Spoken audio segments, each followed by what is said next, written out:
계속해서 로마서의 말씀을 통해서 하나님께서 우리에게 요구하시는 믿음이 무엇인가? 우리가 자칫 믿음이라고 하는 것을 대단히 추상적인 것으로 생각하기가 쉽고, 또는 자기의 경험에 따라서 이런 것이 믿음이야 하고 단정적으로 생각하기 참 쉬운 것인데요. 바울 사도는 이 말씀을 통해서 우리에게 주신 참된 믿음, 하나님께서 우리에게 요구하시는 믿음이 어떠한 것인가 하는 것을 가르쳐 주십니다. 오늘은 로마서 3장 마지막 부분과 4장 말씀 전체를 읽겠는데요. 3장 27절 이하 4장 마지막 절까지 낭독하겠습니다. 그런즉 자랑할 데가 어디뇨? 있을 수가 없느니라. 무슨 법으로냐? 행위로냐? 아니라 오직 믿음의 법으로니라. 그러므로 사람이 의롭다 하심을 얻는 것은 율법의 행위에 있지 않고 믿음으로 되는 줄 우리가 인정하노라. 하나님은 홀로 유대인의 하나님뿐이시뇨? 또 이방인의 하나님은 아니시뇨? 진실로 이방인의 하나님도 되시느니라.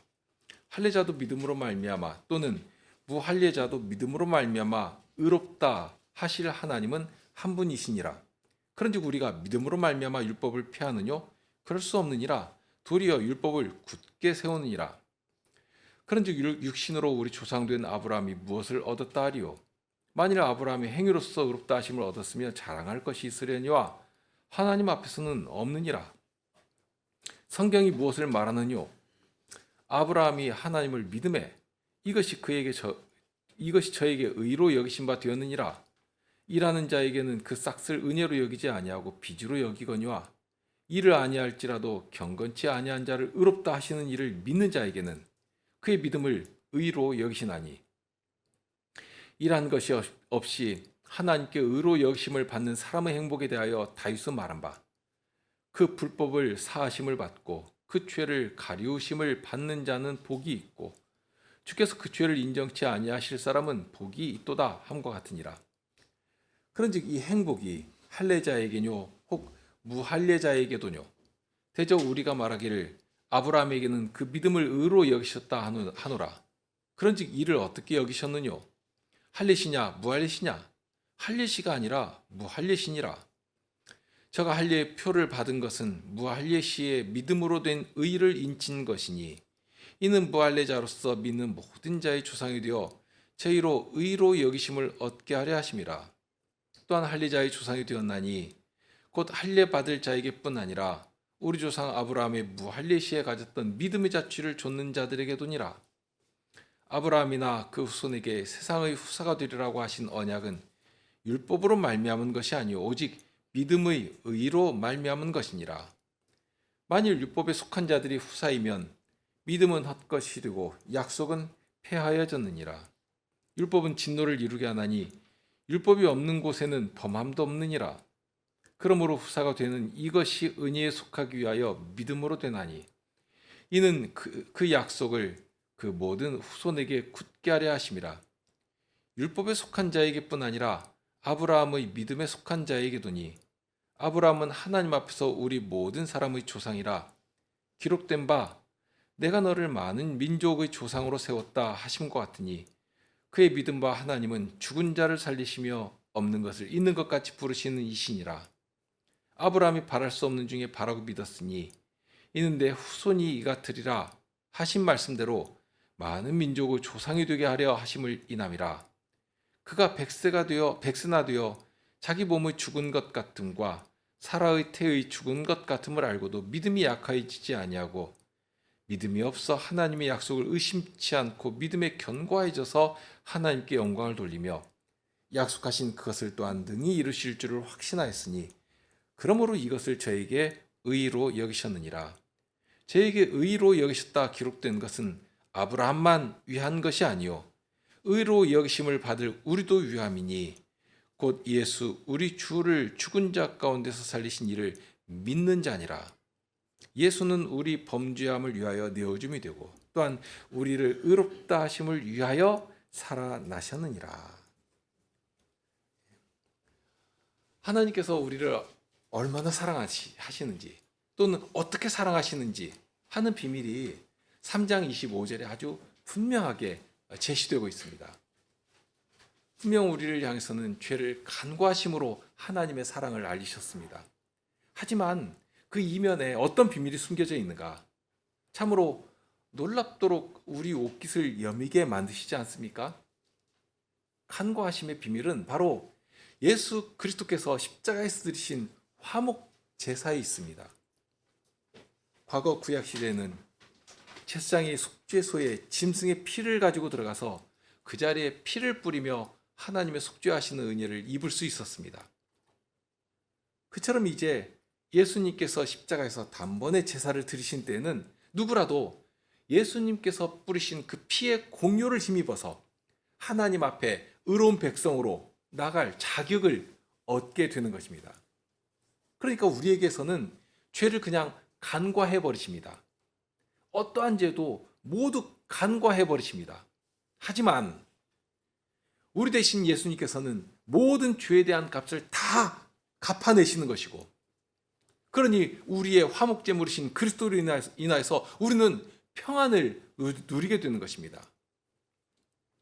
이처럼 하나님께서 우리 죄를 간과하실 때는 하나님의 의를 온전하게 이루시는 예수님의 구속의 사실이 배경에 정말 가득합니다. 죄는 그리스도께서 다 가져가시고, 그러니 죄를 향하신 하나님의 진노까지도 예수님께서 다 받아내시는 것이고, 더구나 받아내실 때에도 한순간만 받아내시면 끝이 아니라 영원토록 그리하셔야 하는 것입니다.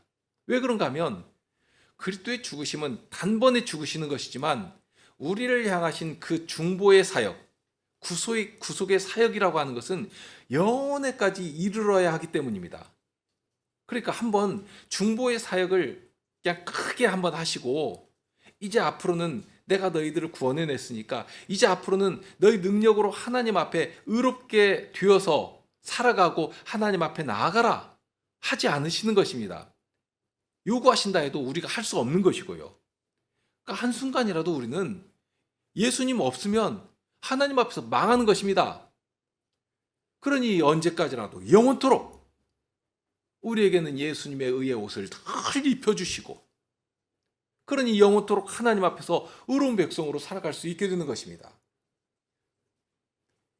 이것을 좀 다른 측면에서 말하면 우리의 죄가 크면 클수록 그리스도에게 임하는 하나님의 진노는 그만큼 더 크고 그만큼 더 무섭게 임한다 하는 뜻이기도 합니다.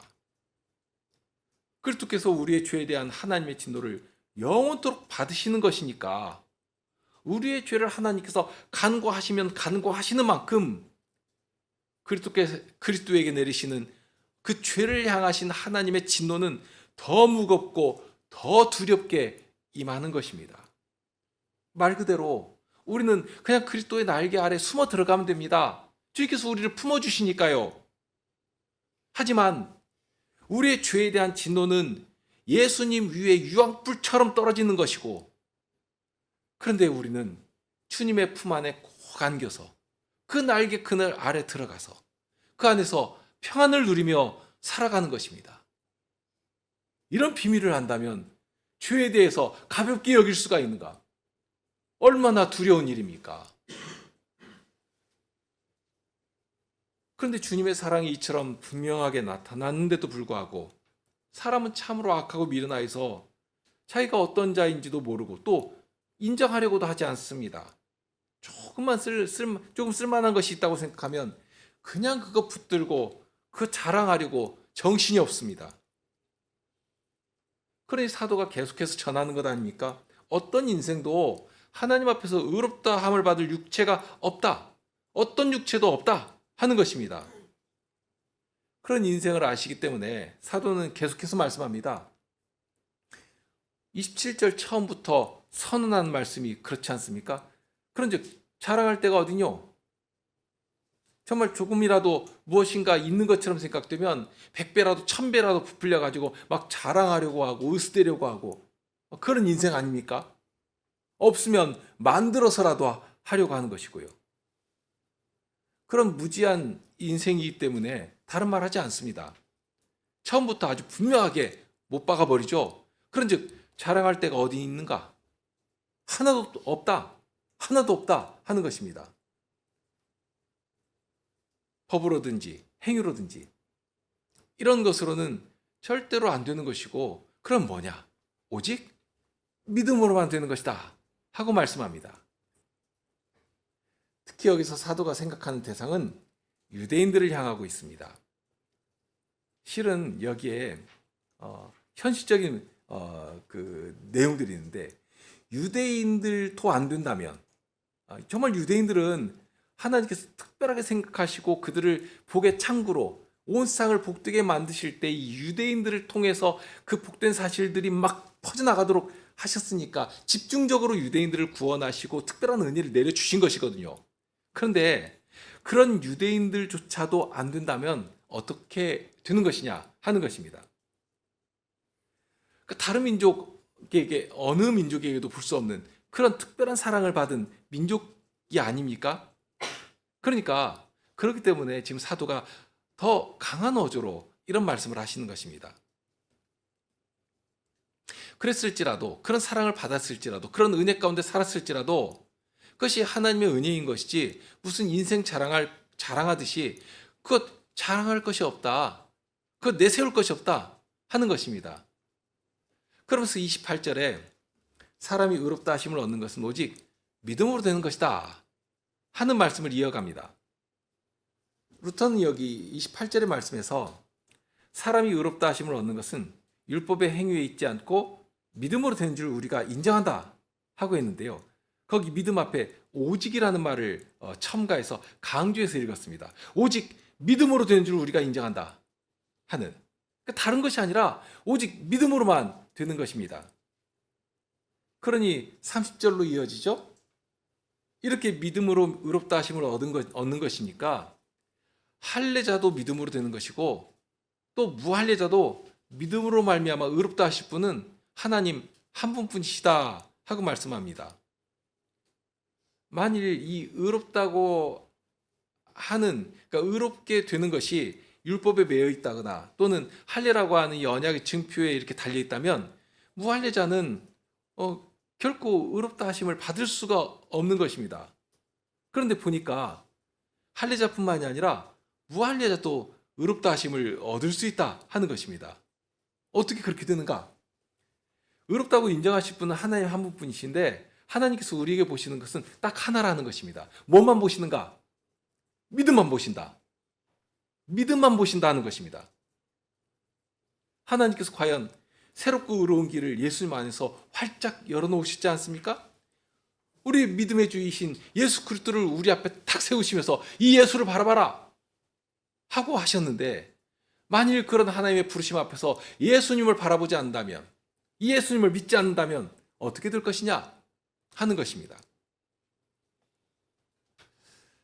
다만 여기에서 한 가지 의문을 가질 수는 있습니다.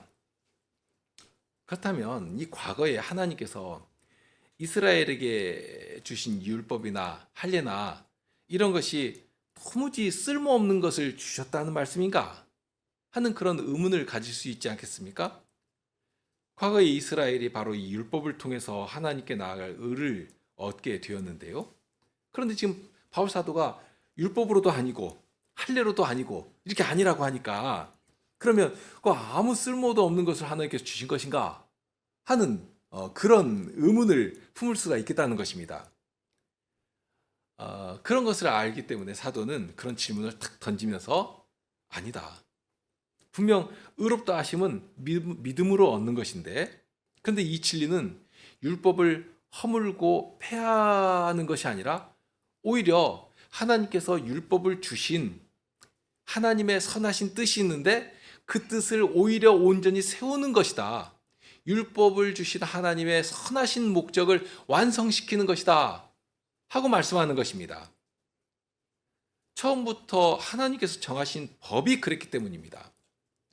처음부터 믿음으로 되는 것이지 율법을 이루어 가지고 율법을 행해서 의를 쟁취하는 것이 아니라 그 자체로 하나님의 은혜를 삼아하고 하나님께서 이루실 구원을 목적하면서 나아갈 수 있도록 그 목적을 위해서 이 율법을 주신 것인데요.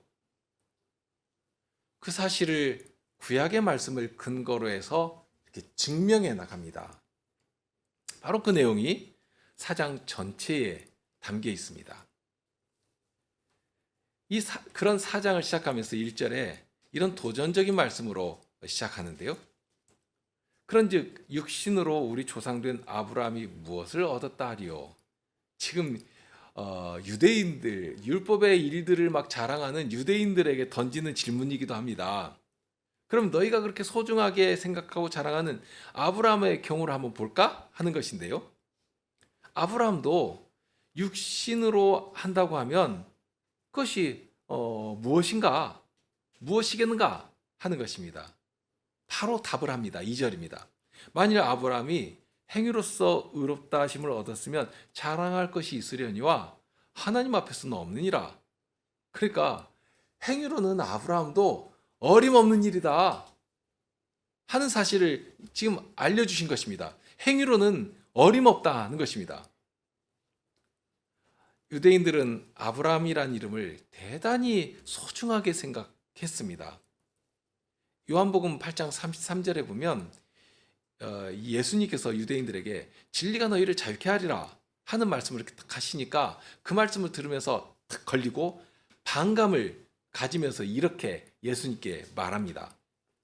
우리가 아브라함의 자손으로서 남의 종이 된 적이 없는데 어떻게 우리로 자유케 되리라는 그런 말씀을 하시는가? 그러니까 아브라함이라는 이름이 그렇게 자랑스러운 것입니다. 우리가 아브라함의 자손이고 그렇다면 우리가 한 번도 종이 된 적이 없는데 적어도 죄에 대해서는 세상에 대해서는 그렇게 한 번도 종이 된 적이 없는데 그런데 무슨 자유케 한다는 그런 말을 하는가 하고서 이렇게 반박하는 소리를 낸 것입니다. 그만큼 아브라함이라고 하는 이름은 자유의 이름이었고 이 이스라엘 사람들에게는 정말 자랑스럽고 뿌듯한 그런 보장이 되는 이름이었습니다. 창세기 15장 6절에 아브라함이 하나님 앞에서 의롭다 하심을 받은 사실이 거기에 기록되어 있는데요. 거기 보면 여호와께서 이를 그의 의로 여기시고 하고 나옵니다. 그러면 무엇 때문에 의롭다고 여겨주셨는가? 그런데 이제 유대인들은 여기 의롭다고 여겨주신 이 사건을 창세기 22장에 나오는 아브라함이 아들 이삭을 바친 사건과 연결시킵니다.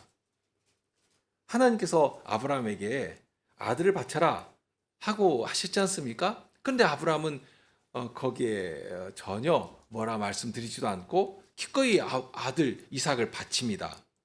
그러니까 그런 아브라함을 보시고서는 그를 의롭다고 여기셨다 하고 이렇게 해석을 하는 것입니다. 이 사건을 보면 아브라함의 헌신이라고 하는 것은 정말 사람이 할 수 없는 것들입니다. 아무리 바치라고 한들 100살 때에 정말 어렵게 얻은 아들인데 하나밖에 없는 아들인데 그런 아들을 하나님께서 바치라고 하시니까 어떻게 바칠 수가 있는가? 그런데 아브라함은 그렇게 했다는 것입니다. 그러니 하나님께서도 그런 아브라함의 헌신, 희생 이런 것들을 인정하시고서는 그의 일생에 의로서 은총을 입혀주셨다 하고 이렇게 생각을 한 것입니다. 만일 그런 해석이 사실이라면 충분히 아브라함은 하나님 앞에서도 자랑할 만한 것이 있을 것입니다. 그러니 2절에 자랑할 것이 있으려니와 하고 이렇게 탁 던진 것 아닙니까? 그런데 그럼에도 불구하고 결론이 뭐냐? 자랑할 것이 있는가? 없다. 없다. 하나님 앞에서는 없다 하는 것입니다. 그러면서 바울 사도는 성경을 가지고 와서 이를 논증해 나갑니다. 과연 유대인들이 주장하는 것처럼 하나님께서 의롭다고 하신 것이 아브라함이 그만큼 헌신하고 완전하게 순종하니까 아들도 아끼지 않고 이렇게 하나님께 바치라고 해서 바치니까 그러니까 된 것인가? 그런데 그것 아니라 하는 것입니다. 창세기 25장 6절에 그 사실이 담겨 있는데요. 거기 보면 여호와께서 이를 그의 의로 여기시고 했는데 그 바로 앞에 무엇 때문에 의로 여기셨다고 했는가 하면 아브라함이 여호와를 믿으니 하고 나옵니다. 믿으니까 이것을 그의 의로 여기셨다고 하는 것인데요. 그러니까 아브라함이 자식도 바치고 율법도 완전하게 지키고 그렇게 하니까 그거 보고서는 야, 참 잘했다. 네가 의롭다 하고 하신 것이 아니라 처음부터 아브라함이 의롭다 여기심 받은 그 사실이 뭐냐? 여호와를 믿으니까 그 믿음 하나를 보고서 여호와께서 아브라함을 의롭다 하고 여겨 주셨다는 것입니다. 그러니까 창세기에서부터 이미 그 사실을 분명하게 밝혀주시면서 이렇게 표처럼 세워놓으신 것입니다. 그러면서 거기에 주의해야 할 표현이 나오는데요. 오늘 로마서 4장을 봤는데 로마서 4장에서도 굉장히 반복되는 말이 하나가 있는데 여기서 창세기 15장 6절에서도 마찬가지입니다. 거기에 여겨 주셨다, 여기셨다 하는 표현입니다. 그러니까 하나님께서 여겨 주신 것이지 아브라함이 스스로 어떤 의를 쟁취할 만한 자격을 득하고 나서 하나님 앞에 달라고 요구하니까 주셨다 하는 것이 아니란 말씀입니다. 그러니까 거기 나와 있는 표현대로 전적으로 하나님께서 그를 의롭다고 여겨주신 것입니다. 그러면 무엇 때문에 그렇게 의롭다고 여기심 받은 것인가? 믿음 하나입니다. 이처럼 의롭다 하시는 분은 오직 하나님 한 분뿐이시고, 그런데 하나님께서 보시는 것은 믿음 하나인 것이고, 그런데 하나님께서 아브라함에게 믿음을 보시고 그것을 선물로 주신 것입니다. 너 의롭구나 하고 여겨주신 것입니다. 그러면서 로마서 4장 4절에 가면 일반적인 상식을 가져와서 또 설명해 나갑니다. 일하는 자에게는 그 싹을 은혜로 여기지 아니하고 빚으로 여기거니와 했습니다. 일반적으로 그렇죠? 어떤 사람이 이렇게 계약을 하고서 노동 계약을 하고서 일을 하면 일한 만큼 돈을 받게 됩니다. 만일 안 주면 어떻게 됩니까? 가서 막 싸워서라도 가져올 수 있죠. 노동청에 신고도 할 수 있는 것이고요. 아무튼 줘야 합니다. 일한 만큼 싹을 주는 것이 일을 시킨 사람의 의무인 것이고, 그리고 일을 했으면 일한 만큼 내놔라 하고 요구할 수 있는 것이 일한 사람의 권리입니다. 그런데 문제는 일을 하지도 않았는데 수고한 값을 준단 말입니다. 얼마 전에 생각했던 그 포도원 주인의 경우, 11시에 와서 일한 사람에게 하루 온종일 일한 품삯인 한 달란트를 주신 것입니다. 겨우 1시간만 일했는데 12시간에 해당하는 품삯을 다 준 것입니다. 그러면 한 달란트를 딱 받을 때 그것을 나 일했으니까 마땅히 이만큼 받아야지 하고 권리로 생각하겠습니까? 그럴 사람 아무도 없을 것입니다. 11시에 들어왔으니 혹시는 빵 한 조각만 주어도 정말 감사했을 것 아닙니까? 11시가 되도록 아무도 일 시켜주는 사람이 없으니까 그냥 오늘도 이제 공치고 들어가면 온 가족이 그냥 굶주려야 할 판입니다. 그런데 11시에라도 들어와서 일해라 하고 불러주시니까 불과 1시간만 일한 것인데요. 그런데 빵 쪼가리 하나를 주신 정도가 아니라 하루 종일 12시간 일한 사람이나 전혀 다름없이 그렇게 하루에 해당하는 품삯을 다 주셨단 말입니다. 얼마나 감사했겠습니까? 지금 여기 하시는 말씀이 그런 것이죠. 5절에 일을 아니할지라도 경건치 아니한 자를 의롭다 하시는 일을 믿는 자에게는 그의 믿음을 의로 여기시나니 했습니다. 만일 충분히 일을 했다면 일한 값을 내놓으라고 당당하게 요구할 것입니다. 다만 여기 보니까 그러면 사람이 해야 할 일이 뭐냐, 무엇을 해야 하는가 하는 것을 거기에 싹 알려주고 있는데요. 경건치 아니한 자라 하는 말을 합니다. 그러니까 사람이 마땅히 해야 할 일이 무엇인가 하면 이 경건과 관련된 일입니다.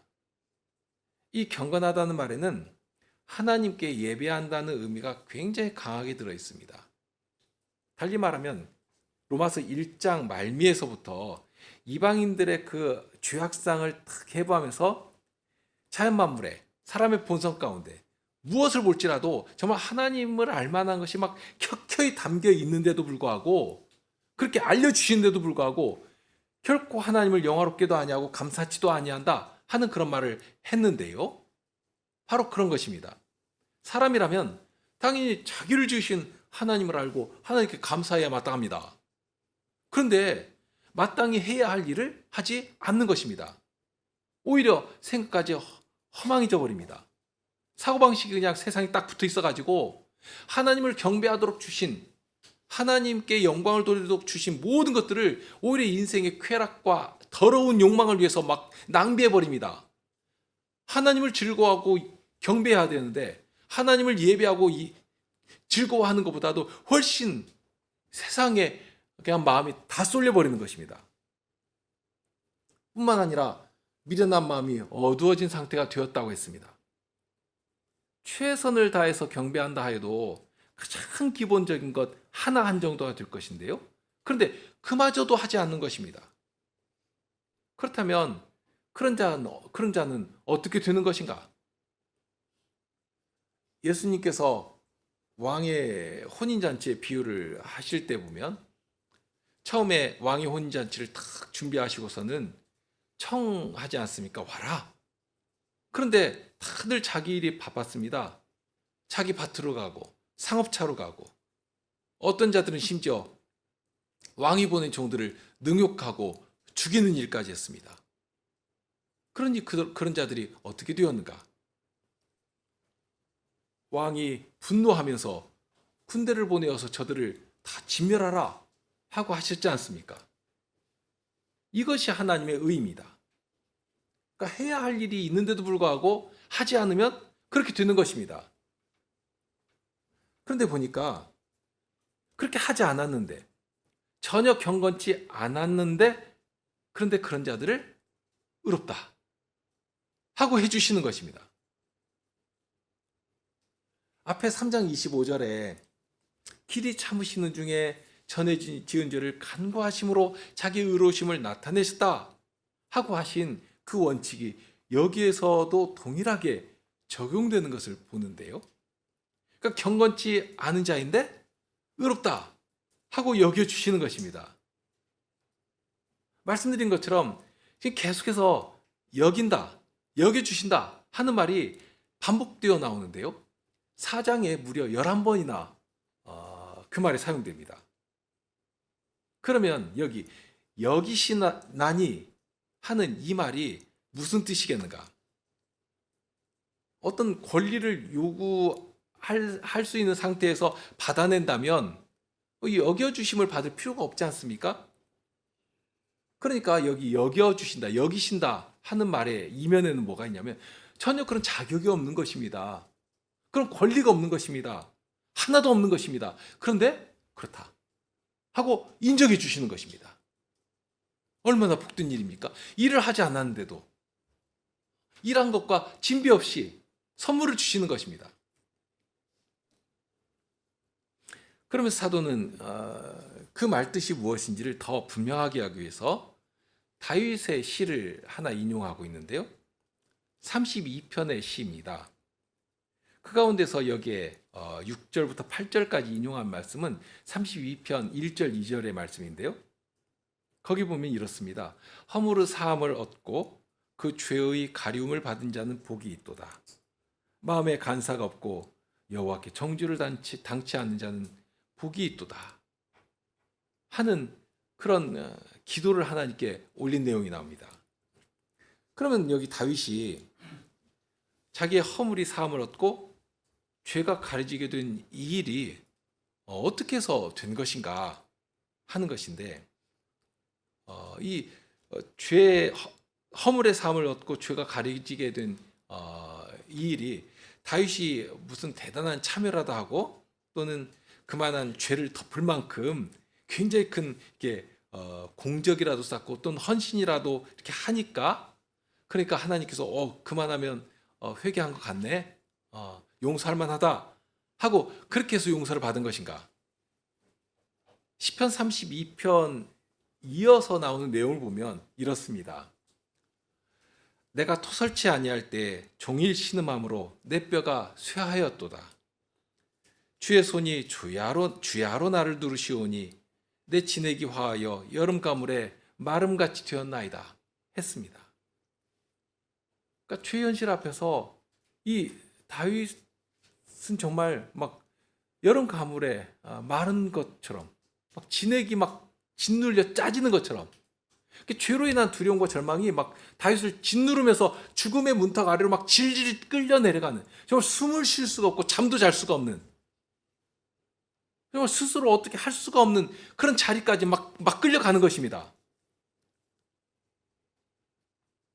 그런데 그런 절망과 고통 가운데서 어떻게 그렇게 사유하심을 받고 자유를 얻게 되었는가? 하나거든요. 5절에 그 비밀이 나옵니다. 내가 이르기를 내 허물을 여호와께 자복하리라 하고 주께 내 죄를 아뢰고 내 죄악을 숨기지 아니하였더니 곧 주께서 내 죄의 악을 사하셨나이다. 하나님께서 다윗에게 바라신 것이 별다른 것인가? 여기 보니까 딱 하나 나오지 않습니까? 자기가 어떠한 자인 것을 알고 절망 가운데서 주님을 바라보는 것입니다. 주님 앞에 나와 엎드려 부르짖는 것입니다. 자기 죄를 주님 앞에 토해내는 것입니다. 3절에 그랬지 않습니까? 토설치 아니하니까 그렇게 되는 것인데, 근데 주님께 나와서 허물을 자복하니까, 죄악을 숨기지 아니하니까 주님께서 그런 다윗을 받아주시고 그의 죄악을 사유해 주신 것입니다. 허물을 가려 주신 것입니다. 여기 다윗이 무엇 했다고 권리를 주장할 만한 것이 하나라도 있습니까? 이만큼 했으니까 이제 제 허물은 적당히 눈 감아 주시죠? 하고 권리를 주장할 만한 그런 것이 하나라도 있는가 말입니다. 아무것도 없지 않습니까? 아무리 토설한다고 해서, 죄를 자복한다고 해서 그것이 다 사유함을 얻고 죄의 가리움을 받을 만한 권리가 될 수 있겠는가? 그러니까 4장 3절에서 여겨진다는 것이나 5절에 여겨진다는 말씀이나 그런 것입니다. 아닌데 긴 것으로 이렇게 여겨주시는 것입니다. 여전히 상처투성이이고 여전히 고약한 냄새가 진동하고 있는데 아니라고, 너는 의롭다고, 경건하다고 인정해 주시는 것입니다. 다만 어떤 때인가? 지금 시편 32편에서 보여주는 것은 하나 아닙니까? 주님 앞에 나올 때입니다. 주님 앞에 엎드릴 때입니다. 주님의 이름을 부르며 살려달라고 부르짖을 때입니다.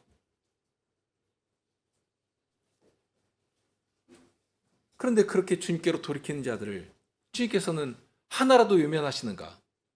아닙니다. 어떠한 죄인일지라도, 어떤 자일지라도 아무 차별 없이 다 받아주시는, 이것이 하나님께 세우신 의라 말입니다. 아브라함도 동일합니다. 아브라함도 행한 것 없습니다. 오로지 믿음으로 의롭다 하심을 얻은 것입니다. 하나님께서 여겨주신 것입니다. 그러면 그렇게 아브라함도 믿음을 보시고 그것을 그의 의로 여겨주신 것인데, 아브라함도 그렇다면 우리는 어떻게 했느냐 하는 것입니다. 대답은 분명하지 않습니까? 우리도 동일하다 하는 것입니다. 우리도 의롭게 되는 것이 무슨 경건에 이를 만한 의를 쌓아서가 아닙니다. 그저 하나님께서 우리에게 일으켜 주신 그 믿음 하나를 보시고 의롭다 하고 여겨주시니까 누구도 뭐라고 할 수 없는 의인의 회중에 담대히 설 수 있게 되는 것입니다. 사도는 이어서 9절 이하에 할례라고 하는 언약의 증표를 가지고 와서 다시 한번 그 사실을 검증합니다. 유대인들에게 있어서 할례는 정말 절대적인 것이었습니다. 얼마나 대단한 것인지 유대인으로서 예수님을 믿고 기독교인들이 된 사람 중에서는 예수님을 믿어야 구원을 얻는 것이지만, 그러나 그것만으로는 안 되고 할례도 받아야 된다 하고 그것을 대단히 중요하게 이렇게 주장하는 사람들이 많았습니다. 과연 자랑할 만했거든요. 언약의 증표라고 하는 것이 아무 쓸모없는 것이 아니지 않습니까? 하나님께서 너는 내 백성이라 하는 이 증거를 몸에 새기도록 하셨으니까 그처럼 귀한 증표가 어디 있습니까?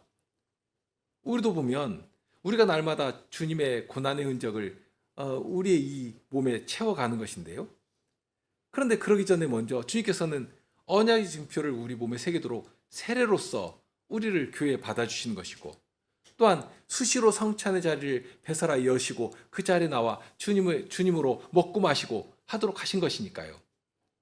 그러니 주님의 명령을 따라 이 믿음으로 세례를 받으면 거기에 담아두신 그 보존과 은혜를 우리의 것이 되게 해주시는 것입니다. 주님의 약속이 있는 것입니다. 그러니 그 약속을 담대히 믿고 나가는 것이죠. 이것이 믿음의 순종이고 순종한 자들에게 주시는 보장된 은혜입니다. 다만 이제 문제는 유대인들이 그런 복된 언약의 증표, 이 할례를 자랑하다 못해가지고 그것이 마치 자기들의 의인 것처럼 이거 받았으니까 당연히 우리는 아브라함의 후손이요 하나님의 백성이라 그러면서 그 의지하면서 오히려 다른 사람들을 무할례자라고 막 차별하고 멸시하고 하는 그런 자리까지 가버린 것입니다.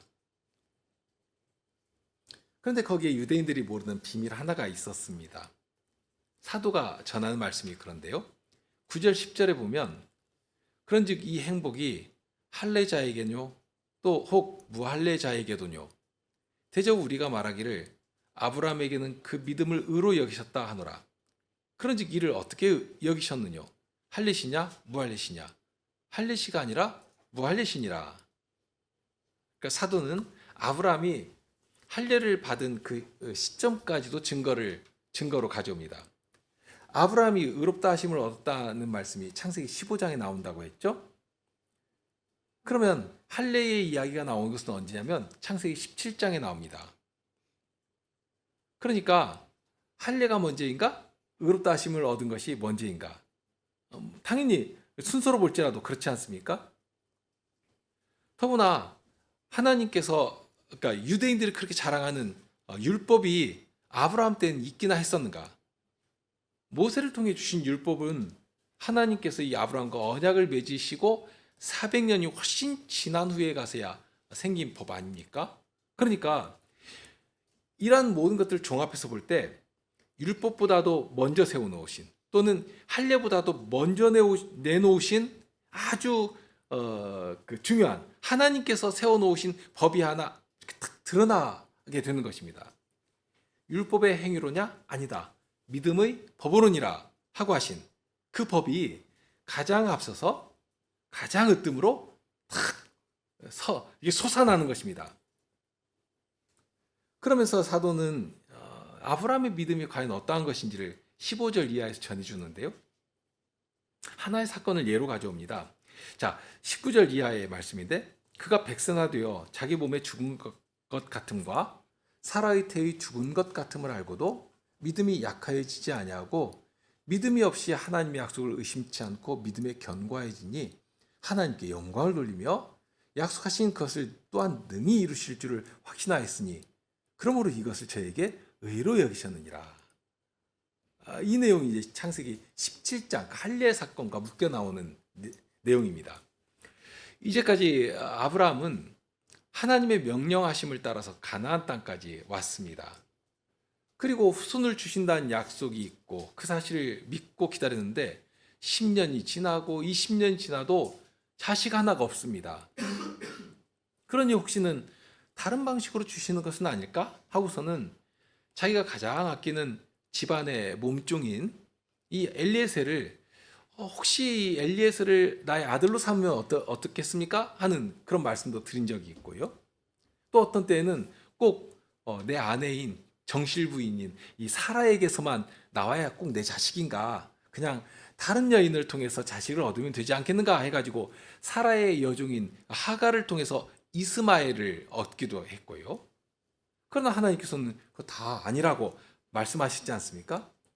그렇게 시간은 그냥 흘러가서 이제는 더 이상 소망할 수가 없는 때가 되어버렸습니다. 아브라함의 나이가 99세가 되고요. 사라도 나이가 89세가 되었으니까 이건 뭐 자식을 가질 가능성이 지금 정말 완전히 생리학적으로 다 사라져 버린 것입니다. 그런데 그런 때에 하나님께서는 아브라함을 찾아가십니다. 언약을 새롭게 해주십니다. 내가 그에게 복을 주어 그로 내게 아들을 낳아주게 하며 내가 그에게 복을 주어 그로 열국의 어미가 되게 하리니 민족의 여왕이 그에게서 나리라. 그러니까 현실을 탁 놓고 보면 전혀 말 같지도 않은 말씀을 하신 것이란 말입니다. 경험으로 볼지라도 또는 과학적으로 볼지라도 도저히 불가능한 때가 되어버린 그런 때입니다. 그러니 하나님의 그런 말씀, 내가 복을 주어서 아들을 낳게 될 것이다 하는 그런 말씀을 이 아브라함이 들을 때 뭐 사라도 그랬죠. 속으로 웃을 수밖에 없는, 그러니까 아무리 하나님의 말씀이라도 어떻게 그런 일이 우리 가운데서 이루어질 수 있겠는가 하는 그런 의심 섞인 웃음이었을 것입니다. 믿을 수가 없는 일이죠. 그러니 하나님께 당장 막 아뢰지 않습니까? 제 몸에서 아이가 난다는 것은 이제 불가능하게 되었으니까, 그러니 이미 저에게 있는 이 이스마엘이라도 좀 잘 자라기를 원합니다. 그 정도만 해도 되겠습니다 하고 말씀드린 것입니다. 그렇지만 하나님께서는 그거 아니라고 말씀하십니다. 아니고 너와 너의 아내 사라에게서 나는 아들이야말로 하나님께서 약속하신 후사다 하고 말씀하시면서 내년 이맘때에는 너에게 아들이 있을 것이다 하고 분명하게 알려주십니다. 자, 그런데 아브라함이 어떻게 했는가? 분명 이제까지는 믿을 수가 없고, 그러니 막 속에서 웃음이 나오고 그렇게 흔들리기도 하고 의심하기도 하는 그런 믿음이었습니다. 사람의 믿음이라고 하는 것은 아브라함일지라도 그런 정도가 다입니다. 말씀을 들을 때 엎드려서는 웃으면서 어찌 100세나 되고 90세나 되는 우리 부부가 아들을 얻을 수 있겠는가 하는 그런 생각을 한 것입니다. 그러나 그럴지라도 하나님께서 거듭 말씀하실 때, 아브라함에게 찾아가셔서 말씀하시고 또 말씀하실 때 자신의 경험이나 가치관이나 그런 생각을 다 내려놓고 그렇게 말씀하신다면 과연 하나님의 말씀대로 이루어집니다 하고서는 하나님의 말씀을 딱 의지하고 나간 것입니다. 전심으로 그 말씀을 붙잡은 것입니다. 이것이 믿음입니다. 믿음은 바로 그런 것인데요. 흔들릴 수도 있고 의심에 떨어질 수도 있습니다. 하지만 그런 우리를 참 사랑하셔서 말씀으로 찾아오시고 또 찾아오십니다. 그럼 우리는 그 말씀 앞에서, 그 말씀이 우리 귀에 들릴 때 그 말씀을 향해서 돌이키고 또 돌이키면서 움직여 나가는 것입니다. 현실을 보고 저울질하는 일이 있을지라도 말씀이 나를 찾아오시면 그런 모든 것들을 그 순간 내려놓고 주님의 말씀을 먼저 붙들고 의지하며 나가는 것입니다. 아브라함의 현실을 보면 하나님께서 말씀을 하시기 전이나 후일지라도 변한 것은 없습니다. 하나님께서 이렇게 약속하시니까 아브라함이 막 없던 젊음이 회복된 것도 아니고요. 사라가 갑자기 막 회복된 것도 아니고요. 변한 거 없었습니다. 그럴지라도 자신의 상황이 아니라 하나님께서 말씀하셨다면 그 말씀은 이루어지는 것이다. 하나님께서 하신 말씀은 반드시 이루시는 분이시다 하는 이 하나님의 신실하심을 오히려 더 굳게 붙들고 믿고 움직여 나간 것입니다. 아브라함이 처한 현실이 우습거나 가벼워서가 아닙니다.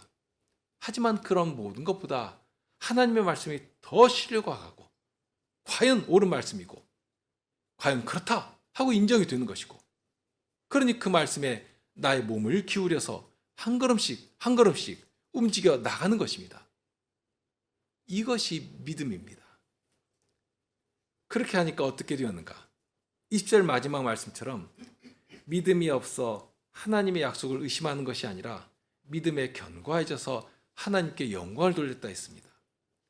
이것이 믿는 자를 통해서 하나님께서 영광을 받으시는 방식입니다. 하나님께서 우리에게 바라시는 것이 무엇인가? 믿음 하나거든요. 처음부터 흔들림이 없고 확고하고 요지부동한 그런 것이 아닐지라도 사실 우리는 그렇게 할 수도 없는 것이고요. 그럴지라도 하나님께서는 우리를 차별하지 않으십니다. 아브라함도 그랬고 다윗도 그랬습니다. 주님을 바라며 믿을 때, 주님 앞에 나오고 주님 앞에 엎드릴 때 그런 자들을 의롭다 여겨주시는 것입니다. 의롭다 하심을 얻는 원칙은 처음부터 이렇게 아주 분명했습니다. 주님을 바라며 믿을 때 주님을 바라며 믿는 모든 자들을 의롭다 하고 여겨주시는 것입니다. 24절에 말씀하신 것처럼 우리도 위함이니 곧 우리 주를 죽은 자 가운데서 살리신 이를 믿는 자니라 했습니다. 우리에게는 하나님의 온전한 의신 예수 그리스도를 보여주셨습니다. 십자가에 높이 달리신 예수 그리스도를 보여주셨습니다. 아브라함에게 말씀으로 찾아가셔서 믿음을 일으켜 주셨던 것처럼 이제는 말씀이신 예수 그리스도께서 우리 중에 오셔서 우리의 의가 되셨다, 우리의 화목제물이 되셨다 하고 만천하가 볼 수 있도록 십자가 위에 높이 세워주신 것입니다. 그렇다면 이제 우리는 우리의 구원이신 주님만을 바라며 움직이면 되는 것입니다. 그것이 믿음이고 하나님께서 기뻐하시는 믿음의 순종인 것입니다. 함께 기도하시죠.